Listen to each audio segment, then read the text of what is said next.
Concrete, or the Chateleine of Faynore. A dystopian tidbit. Part the second. Anyway, finally he looks at me.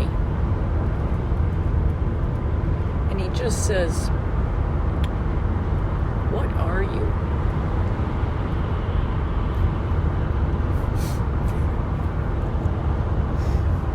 People are always asking me that. And even before all this, way before, I had just gone out to get some donuts. And this man comes out of the donut store.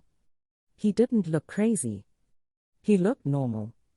He says to me, "They're putting gases in the air." That's what he said. They're putting gases in the air.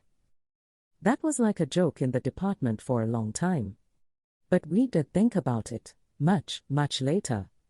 And now, of course, we think about it all the time. Anyway, finally the guy, I had some bourbon, this was like my most precious possession, obviously, so I divided it up into a few different containers, and I had like this little amount, and I drank about 3/4 of it off, and then I just gave him the last bit. And I don't know how long it had been since the guy had anything to drink, but boy, did he ever start talking. It just warmed him right up. It was really kind of interesting. And I was glad I did it. The Chatelaine's gown was incredibly strange. It was long. It went down to her feet. But the weird thing was what it was made of. It was made out of these little rectangular sheets. Not cloth. It looked too stiff for cloth. Fragile, thin stuff. It was cream-colored. It reflected moonlight. And every one of those little sheets was covered with black markings. Secret code, I guess. Back then, I was a specialist in written languages.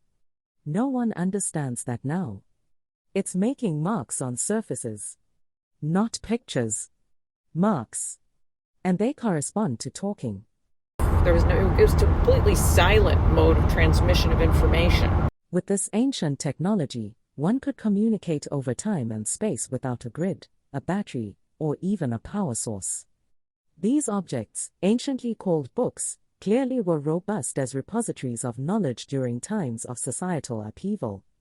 Yet before the grid became a primary object of sabotage, they were seen as superfluous, even valueless, and were widely destroyed. Those few I managed to preserve are hidden in my labyrinth. As I must remain here to protect them, I now use certain friends as my augmented eyes and ears. The keys, the keys, the keys. How can I describe them? Each one a different shape and size. They hung in clumps around her waist, from necklaces, from bracelets, even earrings.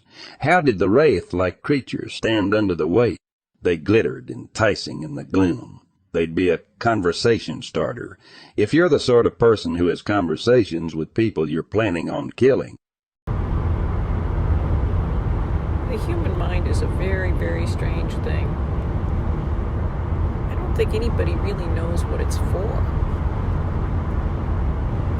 A rat is now a unit of currency. They say facts only are valued on foreign markets. Thanks to the war, we've raised a new species of children. Our children don't like fairy tales. They play killing.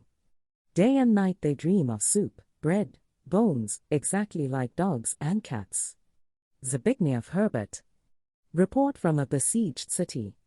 Even the Father of our Lord Jesus Christ, the Father of mercies and the God of all comfort, I love that, the God of all comfort, who comforteth us in all our tribulation, that we may be able to comfort them which I mean, of course, the human mind is, it like operates their limbs and things.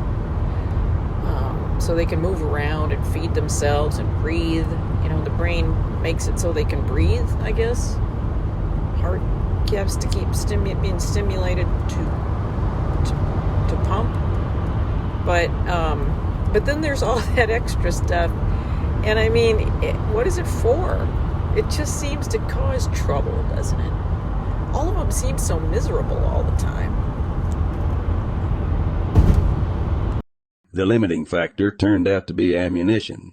Most people couldn't actually shoot worth beans. It got used up way too fast, and it got hard to replace.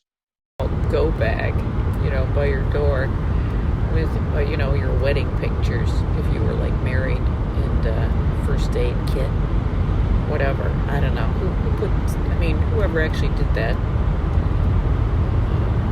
I did not know who the driver was, what the goal was. I could not tell what direction we were heading. I got to thinking. Back when, before all the shit went down, I was going to settle north of Arkadelphia, in a small hamlet called Giggs. The gas station had a 28-degree beer cave. Those were amazing times. I knew this guy. He said that lives were lived in minutes. The keys glowed red and yellow with fire as if they were floating above their embers.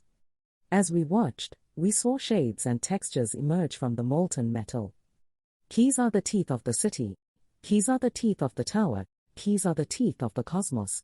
Unlock, unlock, unlock. Did you ever wonder how, like a myth or a legend gets started? Like a tale? Did Homer make up that whole Odyssey thing? Or was that like a tale, and he was just the guy who told it the best? And if it was a tale, where did that come from?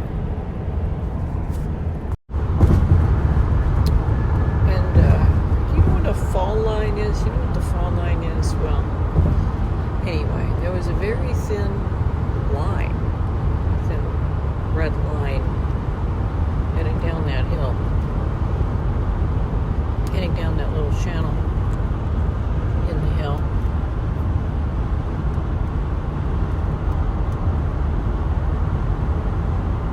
And I just decided I was going to follow